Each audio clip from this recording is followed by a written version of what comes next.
আমি শিল্পী হতে চাই তোমাদের আশীর্বাদে।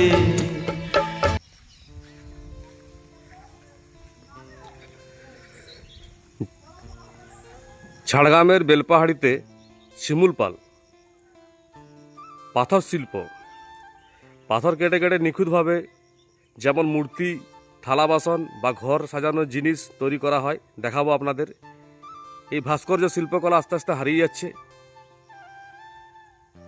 তো এখানে যে শিল্পী আছে, এখানে মেন এই যে আপনাদের সাথে পরিচয় করাবো, আর কি এখন পাথর শিল্পের কি অবস্থা সেটা জানাবো। নমস্কার, আমি ঝাড়গ্রাম থেকে এসেছি আর কি, খবর পেয়ে এসেছি, বুঝলেন তো। তো আপনার নাম কি? আমার নাম হচ্ছে নবকুমার মিস্ত্রি। আচ্ছা, কতদিনের মানে আপনি এই শিল্পকলার সঙ্গে জড়িত? এটা আপনার 16 বছর বয়স থেকেই, আচ্ছা 14 বছর বয়স থেকেই এই কাজটা আমি করেছি। আচ্ছা, এটা কি বানাচ্ছেন এখন? এটা এটা একটা লকেট বানাচ্ছি, এটা আপনার কালির লকেট। আচ্ছা আচ্ছা, কালির লোকার বানাচ্ছেন। তো এমনিতে সরকারি সাহায্য টাহায্য কিছু সেরকম এখন?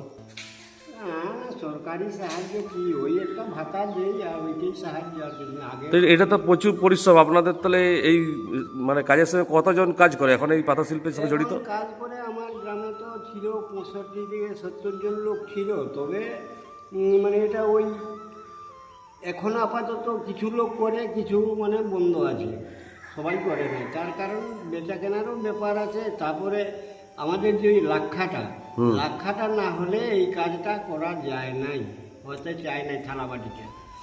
ওইটার অভাবেও কাজ এখনো ওই সকলগুলো বন্ধই আছে।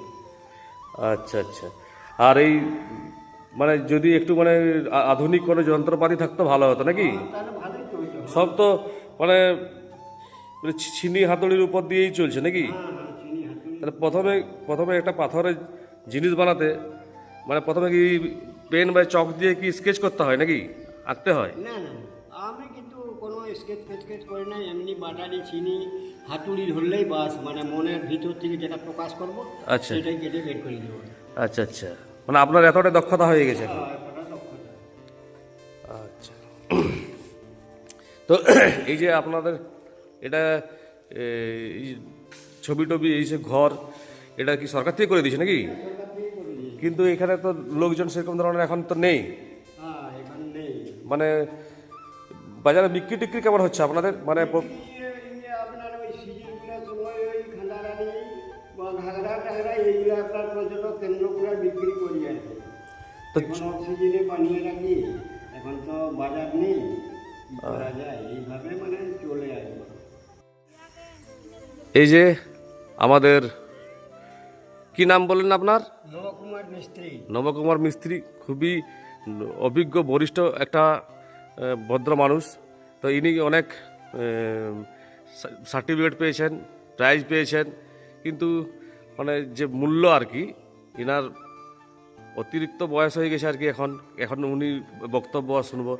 তো পাথর শিল্পের জন্য আপনি কিছু বলুন, মানে আপনার এখন কি অসুবিধা বা সুবিধা? অসুবিধা মানে আমার তো এখানে অনেক লোকই শিল্পী আছে, তারাকে এই যে কাজটা যাতে না চলে যায় তার জন্য আমাকে একটু সহযোগিতা করে দিলে ভালো হয়, এবং কাজ যাতে তারাও শিখতে পারে তার জন্য একটা ব্যবস্থা করে দিলে ভালো হয়, এইটুকু আমি চাই। এবং আমরা তো বয়স হয়ে গেছে, এর জন্য কিছু একটা সহযোগিতা যদি থাকে কিছু দিলে ভালো হয়। এবং আমাদের ওই যে পর্যটক কেন্দ্রগুলো যে দোকান করি তার জন্য পারমান সরকারতে একটা থাকার জন্য ব্যবস্থা, বিক্রি করার জন্য ব্যবস্থা করে দিলে খুব ভালো হয়। এইটুকু আপনাদের কাছে আবেদন রাখছি। আপনাদের কাছে না, সরকারের কাছে নিবেদন আবেদন। হ্যাঁ, সরকার যেমন এটা দৃষ্টিপাত করে, দৃষ্টিপাত, হ্যাঁ, সরকার যে যেন এটা দৃষ্টিপাত করে। এগুলো এই শিল্পগুলো তো হারিয়ে যাচ্ছে না, এগুলো আমাদের হারিয়ে যাচ্ছে। হ্যাঁ, আমরা আমাদের চলে গেলে আর এই সকল আর দেখতে পাবেন নাই। থালা বাটি বা এই পাথরের মূর্তি ফুর্তি নানা রকমের জিনিসপত্রগুলো, পাথরের যত সকল বানানো যায় এগুলো সব হারিয়ে যাবে, থাকবে না। আপনার এত বয়স হয়েছে সত্যি তো, মানে আপনার যদি মানে মানুষ তো চিরস্থায়ী নয়, যদি কিছু হয়ে যায় কিন্তু আপনি মানে যে শিক্ষাটা দিতেন আর কি, মানে আপনার যত সব কর্মীরা আছে, তো সেটা হারিয়ে তো অবশ্যই যাবে। তার জন্য আমাদের ঝাড়গ্রামের এরকম ধরনের একটা শিল্পকলা যাতে না হারিয়ে যায়। আমি সরকারকে বলছি, আমাদের জনগণ, আমাদের ঝাড়গ্রাম ডিস্ট্রিক্টের সবাই মিলে আমরা একত্রিত হয়ে সরকারের দৃষ্টি আকর্ষণ করি আমরা, যাতে আমাদের এই শিল্পকলা না হারিয়ে যায়। তো জিনিসপত্রগুলো আপনাদের দেখাবো, এই নবকুমার বাবু আপনাদের জিনিসপত্রগুলো দেখাবে। আর